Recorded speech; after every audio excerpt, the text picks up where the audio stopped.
So I just was talking to Jody, and she brought up a very good point, which I will just make again. When we talked about the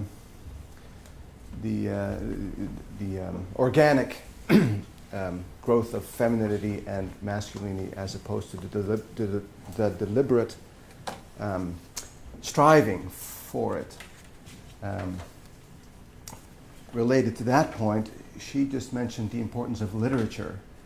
And that reminded me of something I had wanted to say at the beginning as one of the preliminary points, that in some ways, because of the nature of the topic, there is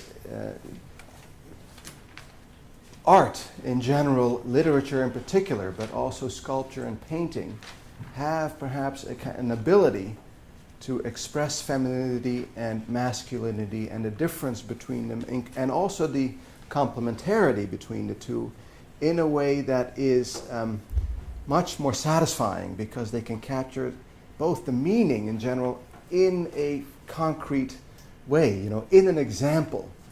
And so particularly in a time like our own, where that difference is hardly noticed, where it is almost actively suppressed, and you don't find the role models. I think the normal thing used to be you had your father and your mother, your aunts and your uncles, the teachers. I mean, there was all sorts of places in which there was no deliberate witnessing going on, no deliberate teaching, but people were feminine and masculine. You saw all sorts of different ways in which this complementary would come out. That is, to a large extent, gone. And so perhaps the best way of trying to recreate that in yourself, or supply for the deficiency, is not so much the self, or the books that are deliberately written to explain what masculinity or femininity is, but even better would be to immerse yourself in great literary examples or movies or works of art, because of this particular excellent way that they have of capturing the general in the concrete. So that was just a comment that related to that earlier topic. And otherwise, I just wanted to field some more questions if you had any, or comments on the general topic of male-female friendships. Yes? On the top of page 72, and out a little bit from the last part of 71, when Hildebrand's talking about men and women's roles in community, and he says something about the danger. He says the dangers come strikingly to the fore in high school and college education. This particularly affects the woman. It reduces her femininity, thereby knowing the beneficial effect of the two sexes. What is he saying? Is he saying that education is like somehow detrimental to femininity? No. What he's saying is that, at least as I understand him, that just throwing them together doesn't suffice. There needs to be a certain context, especially if there's no understanding of the difference. And so this is why he follows up that passage with this idea that there are, in order to compensate for this danger, there has to be some certain good that helps the difference to come out, and men and women to sort of behave accordingly. And there are two basic goods he mentions. One is a religious good. So if men and women come together in a religious context, like in religious orders, generally that blunting, that negative effect where women lose their femininity and men lose their masculinity and becomes a kind of sameness. The religious good has, I think he uses this constitutive force to strengthen and bring out that difference. And a very different good he mentions is a certain festivity that was characteristic of old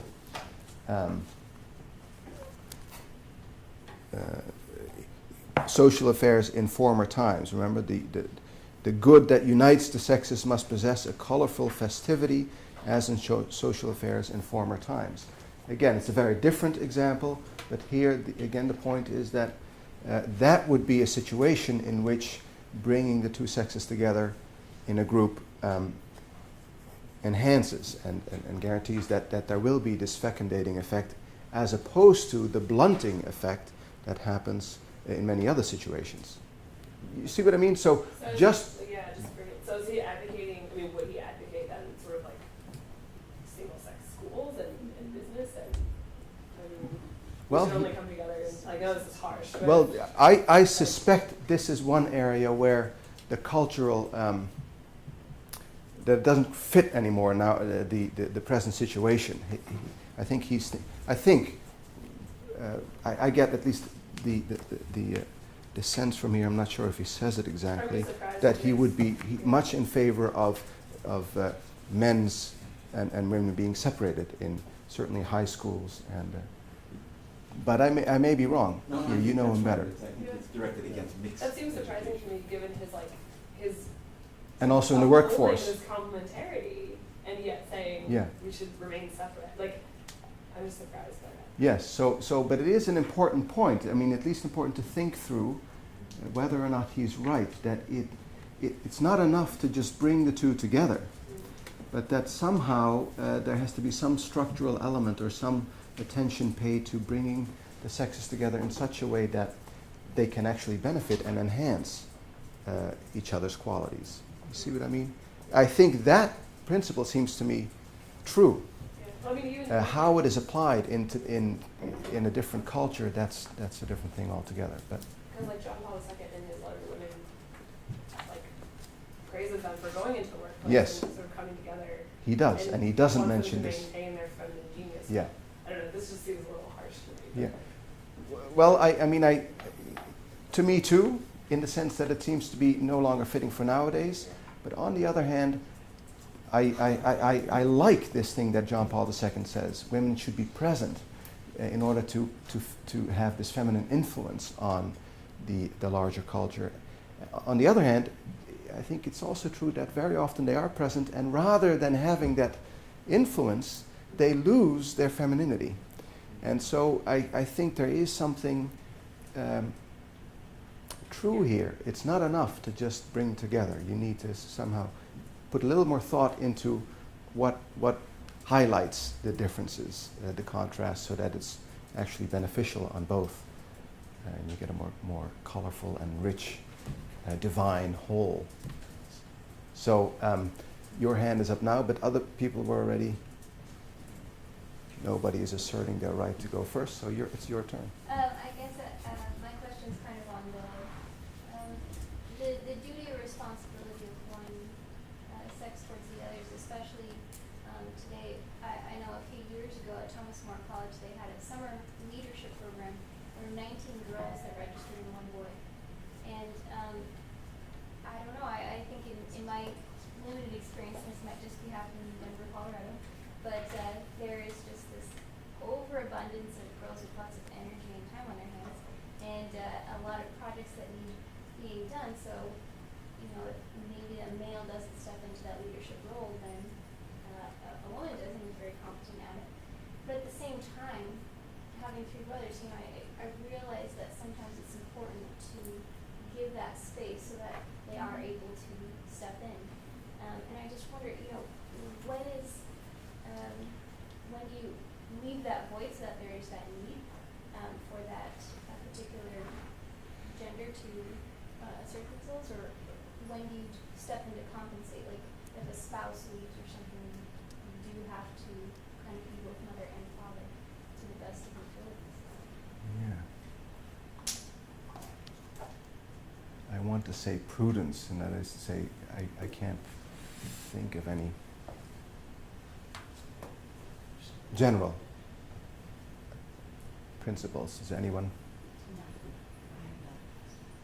have a specific guiding principle? I don't know. I mean, for instance, if there's the absence of the spouse, I mean, women make do, and usually they feel like it's not ideal, but whatever they can do in the situation, they do, right? Now, I don't just mean it depends. Of course, it's the same with them for the man. If the wife dies. Yes, yeah. This isn't like a full answer, but I think that raises a really good point.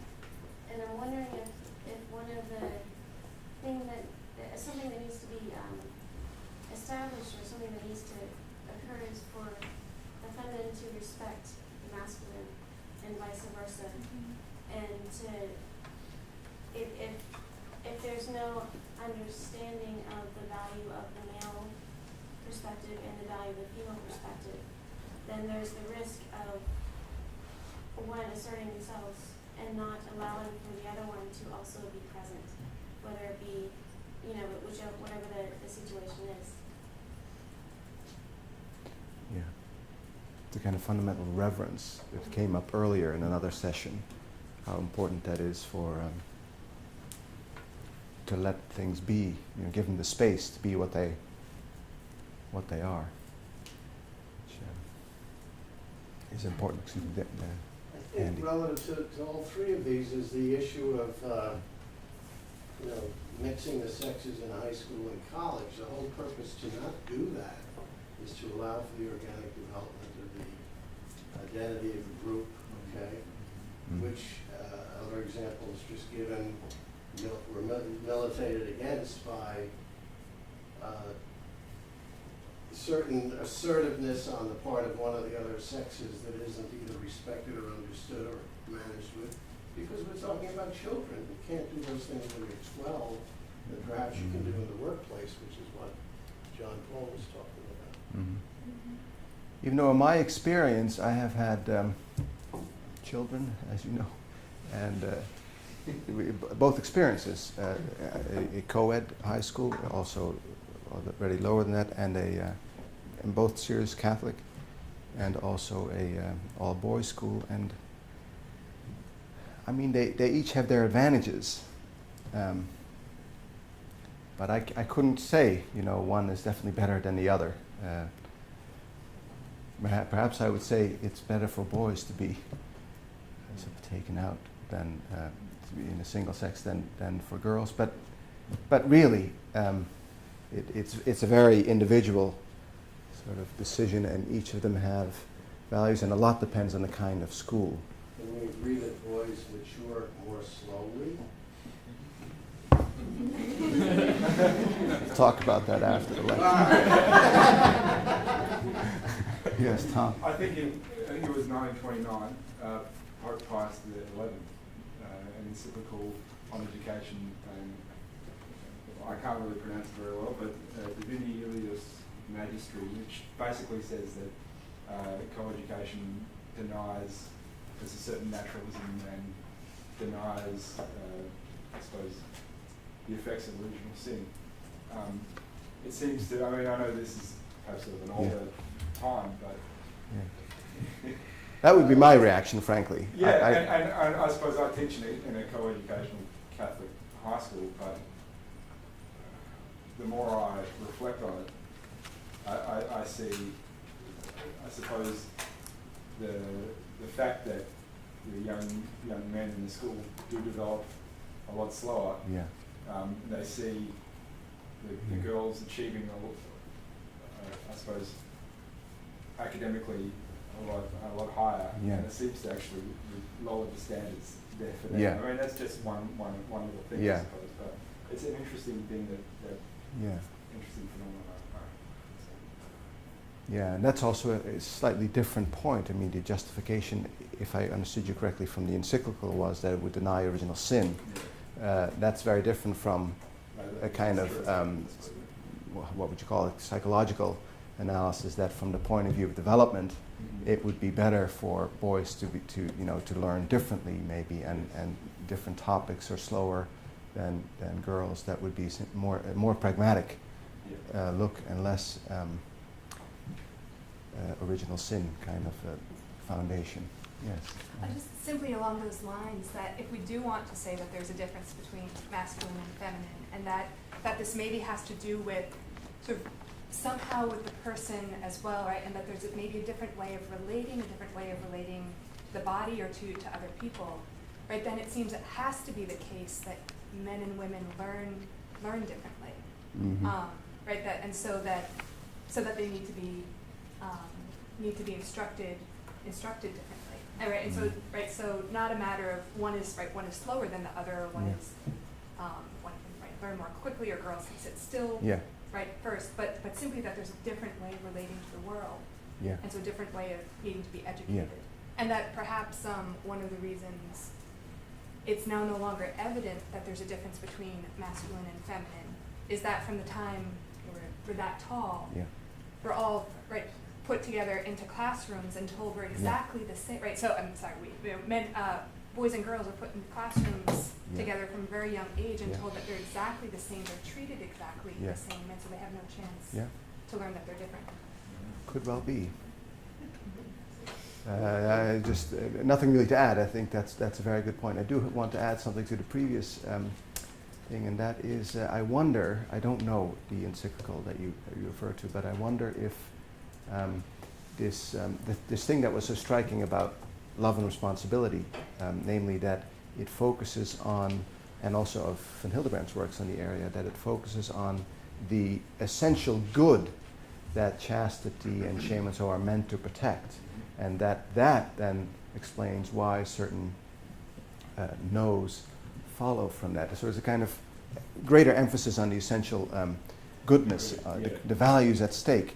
I wonder if that also somehow would lead to a kind of reformulation of the truth that maybe is in that encyclical. In other words, that there may be a kind of negative approach to the differences which focuses more on the dangers and therefore is a kind of a better keep them separate, and that it's a good thing that has been supplemented by a greater emphasis on also the complementarity and the ways in which you want to develop beautiful ways of relating, not just between men and women, but perhaps also boys and girls.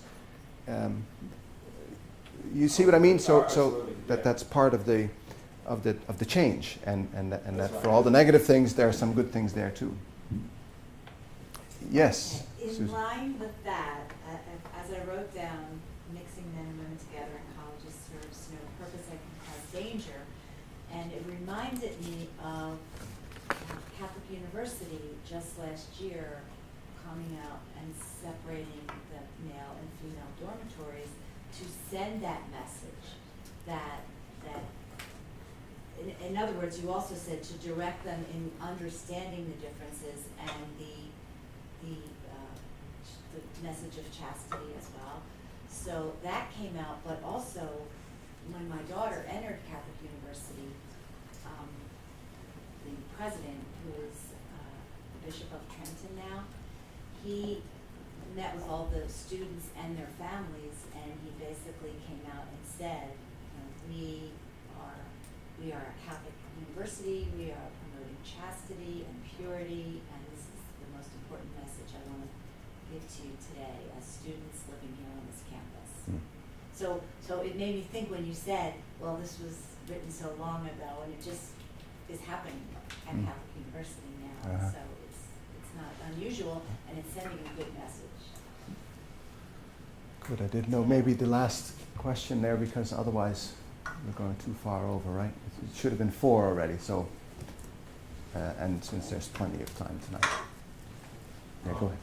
I guess I would just like to submit maybe as a dynamic case study, Franciscan University, because with the system of households and distinct dormitories, male and female dormitories, especially with the dynamic student life in households where the primary community is your friendships with your male friends, where you eat together, you pray together, you live together, and then you have other friendships which branch out from there, and then women as well in their own household. And it seems that that blunting effect is thereby counteracted, and there's a deeper way in which the sexes then can come together in more general situations and relate in a more fruitful way, where maybe sometimes on secular campuses you might see men and women spending so much time together in large group situations where that blunting effect really is seen and intellectually even denied, the distinction between masculine and feminine is even intellectually explicitly denied. Yeah. Good. I experienced that myself, and both as a very positive thing. This both the segregation of the dorms, and then also the time to visit during the weekends usually, and that kind of trying to combine both elements I liked it very much, and that explains the man that I am nowadays. Enough of that. And thank you, and we'll see you tonight, hopefully.